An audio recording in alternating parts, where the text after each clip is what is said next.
Lost City of Z, a fascinating myth. The Lost City of Z is a captivating tale of exploration, obsession, and the allure of the unknown. It centers around the enigmatic figure of Percy Fawcett, a British explorer who ventured deep into the Amazon rainforest in the early 20th century, driven by a relentless pursuit of a hidden, advanced civilization. Fawcett's quest. Fawcett's fascination with the Amazon began in 1906, when he was commissioned to map a portion of the region. During his expeditions, he encountered indigenous tribes and stumbled upon ancient ruins, fueling his belief in a lost civilization that once thrived in the Amazon.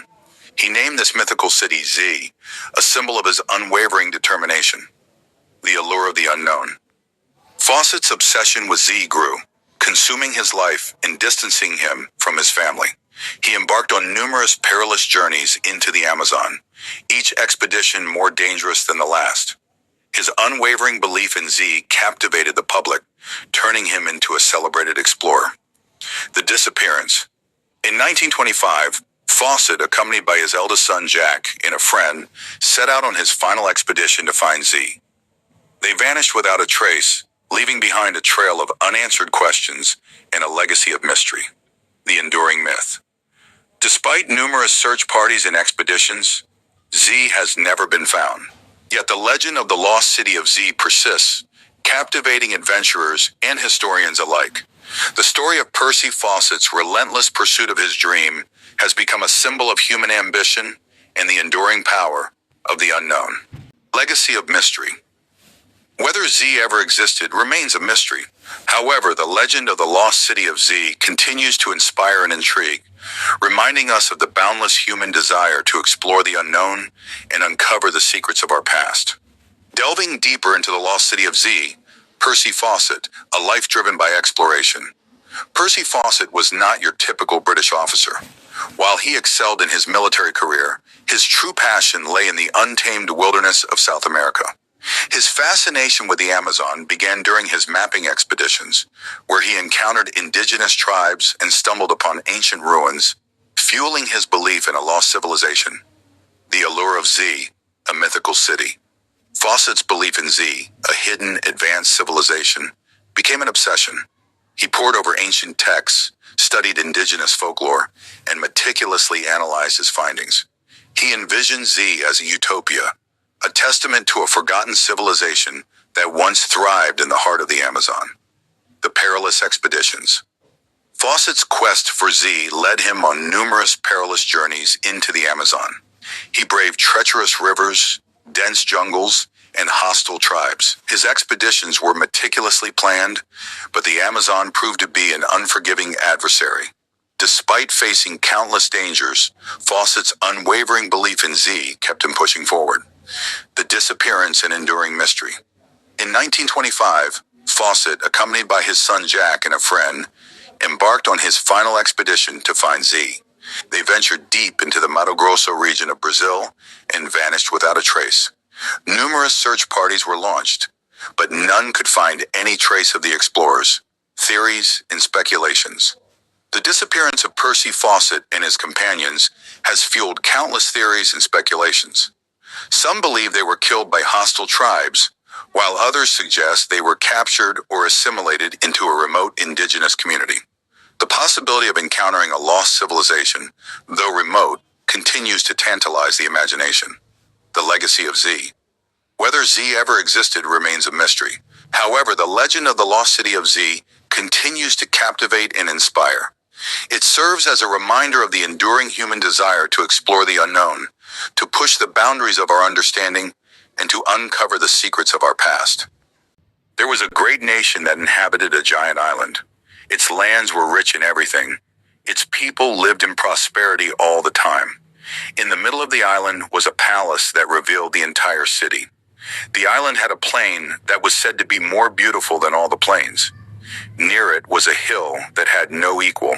Around the hill was 2 rings of land and 3 rings of water. The city has a wall of gold to prevent strangers from entering. The city's facades contain palaces, temples, and buildings covered with silver. Its columns are made of gold, and its lions are covered with ivory and decorated with gold, silver, and copper. It has two springs, a cold spring and a hot spring. The springs flow abundantly and never stop. There were ports on the outer rings. The ships were surrounded by residential areas that were bustling with life day and night, all under the warm sun. The island was ruled by 10 kings who met every 5 years to consult on matters of government and to decide on justice. Their military strength was unmatched. Like them, they ruled their central island and other islands. Their armies advanced towards the east and took over the north of the African continent up to the borders of Egypt. They headed toward the south and took over southern Europe up to Greece. Atlantis was living a life of obscene wealth and great wealth, but in one day and one night, destruction came upon them. They all drowned and the island disappeared, and her story ended. But before we begin, if you are new to the channel, do not forget to click and activate the bell so that you receive our videos first. What we mentioned in the introduction was part of the description that Plato told about the island of Atlantis, which was mentioned for the first time through the Greek philosopher and mathematician Plato in his famous dialogues named Timaeus and Critias. And Plato said that his teacher Socrates met with three people, Timaeus from the Greek city of Locri, and from the city of Syracuse, which is located on the island of Sicily. And Critias from the city of Athens asked them to tell him about the relations that existed between the ancient city of Athens and the countries that were in the world at that time, and how they dealt with each other. Fectius told Socrates that his grandfather had met the poet Solon, and Solon told him that he had visited the priests in Egypt once, and the priests Egypt told them about a great island called Atlantis, the greatest civilization known to humanity in terms of technology, science, architecture, engineering, and astronomy. They described the city in an accurate description, as we mentioned in the introduction.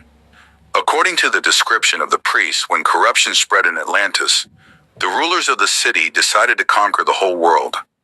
But when they tried to enter the city of Athens, the Athenian army confronted them and defeated them. After the battle, something very strange happened. Violent natural phenomena began to appear in Atlantis, which they called the wrath of the gods. Volcanoes exploded, earthquakes broke out, floods submerged the coasts, and tsunami waves reached the heart of the city. It caused the destruction of the city and its complete drowning with all its treasure and all its secrets. Up until now, the only material evidence in the hands of humans regarding the subject of Atlantis is Plato's writings and the words he said. For this reason, researchers were divided into two teams, a supporter team and a Muad team. A team confirms that Atlantis is real and that our Egypt will reach it one day, and another team. He says, guys, Atlantis is just a story told by Plato, a myth, nothing more. But I wonder if the first team is the one who is right, and Atlantis was actually real one day. Then I wonder if Atlantis existed in its place. Where would be the first possible place for sunken Atlantis, which is considered the most famous place? Absolutely, it is the depths of the Atlantic Ocean, and this stems from Plato's own words. Plato said in his dialogue that Atlantis is located in the ocean behind the Pillars of Hercules, and the Pillars of Hercules is a Greek description given to the area of the strait. Gibraltar, which separates the Mediterranean Sea from the Atlantic Sea. And apart from the story of Atlantis, researchers have long expected that in the past there were huge pieces of land in the heart of the Atlantic Ocean, which were considered a link between the three major continents of Africa, Europe, and America. And the reason for this is that there is a strange similarity in the ancient civilizations that existed on the coasts of the three continents. They have the same astronomical knowledge. They have the same religious beliefs, and there is even a similarity in their huge buildings and structures, despite the fact that they are separated from each other by millions of kilometers of ocean water. There are even some animals and plants. They are found in places that are not considered their natural habitats, and someone moved them from their original place to another place. Since there is a vast distance of water separating these continents from each other, one of the logical explanations was that in the recent past there was a huge piece of land in the Atlantic Ocean, and it was the link between the continents of the ancient world. But for some reason this piece of land disappeared. Come on, let's put this next to Plato's description of the area of Atlantis. Plato says that the area of Atlantis is not just a small city, and that's it, but rather that it was an entire continent that existed and disappeared. That's why many people say that there is definitely no place. The second one carries a whole continent except the Atlantic Ocean, and it is certain that Atlantis is the lost continent. The Atlantic Ocean has a very large area. We are talking about 106 million square kilometers. Is there a specific place in the Atlantic Ocean where it is expected that Atlantis was present? The truth is that there is more than one place. The most important of these places are the islands. The volcanic Azores are 1,450 kilometers off the coast of Portugal. There are 9 volcanic islands known as the Azores. They were discovered for the first time in modern times by the Portuguese in 1427. But when the Portuguese expedition reached the islands, they did not find any people on them at all. The islands were completely uninhabited, but the amazing thing is that there are antiquities and sculptures on the islands, and the remains of ancient ruins, and the remains of residential buildings that are thousands of years old. And we still do not know to this day which people or civilization they belong to. And for this reason, a group of researchers came out and said that it must be this is the place where Atlantis was. And because of the natural phenomena that happened, nothing remained of them except for these 9 small islands. A plane or a ship passed through the Bermuda area, and there were those who let their imagination run wild and told you that the people of Atlantis themselves are still living under the Bermuda area in the water. And this hypothesis, despite it is of course their most exciting and interesting frame, but of course there is no evidence of its validity. The Bermuda area was killed by research from exploratory trips, submarines, industrial orders, and everything. We had previously done more than one episode about the Bermuda Triangle, in which we talked about the phenomena that it happens in the region, and we explained how these phenomena are natural and how much the issue is exaggerated. We even explained that there are ships and planes that pass normally through the Bermuda area and do not encounter any problems. Rather, there are other areas in the ocean that are dozens of times more dangerous than the Bermuda area. The whole issue is that the media is interested in the Bermuda Triangle. Bermuda is nothing more, and this is what made the region very famous for its people, but there is still nothing to prove that Bermuda has a relationship with Atlantis in the year 3600 BC and 200 kilometers southeast of Greece. There was an island called Sarah, currently known as the island of Santorini. This island had a people belonging to the Minoan civilization, which is considered one of the oldest European civilizations ever, dates back to the Bronze Age.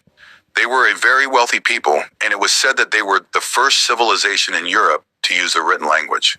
They were distinguished in building roads and palaces, and they possessed advanced technologies that surpassed everything that the Greek civilization reached at the time. But suddenly, one day and one night, a huge volcano erupted on the island, accompanied by a strong earthquake and tsunami waves that completely destroyed the island, and the Manchu civilization ended completely. More than 10 million tons of rocks, ash, and gas spread into the atmosphere in an event that is described as the largest volcanic events in the recorded history of the Earth. The strange thing about the subject is that the scenario that happened with the island of Sirius is somewhat similar to the story that Plato told about Atlantis. Given that Europe separated the island of Sirius from the Greek lands, many researchers believe that this Atlantis was just a projection by Plato onto the island of Sirius. But from a Greek perspective, what is even more surprising is that researchers found on this island drawings and murals similar to Plato's description of Atlantis, rings of land separated by streams or lakes of water. A team of researchers then came up with a completely different idea. Is it possible that Atlantis was originally outside the Atlantic Ocean and the Mediterranean region? All of these researchers say, yes, this hypothesis says that Atlantis may exist in the depths of Africa, in one of the locations that one would imagine Atlantis could exist in, which is Mauritania, in an area in the country of Mauritania called the Eye of the Sahara. This area is located in 3 overlapping circles separated by a depression or something resembling empty water channels. In the past, it was believed that they were caused by a meteorite collision or that they were the site of an inactive volcano. But when researchers photographed them with a satellite, they discovered that they were very similar to Plato's description of Atlantis, especially since the size of these circles is very large, reaching about 35 how much. And for this reason, these researchers asked the question, is it possible that Atlantis was on land inside Mauritania?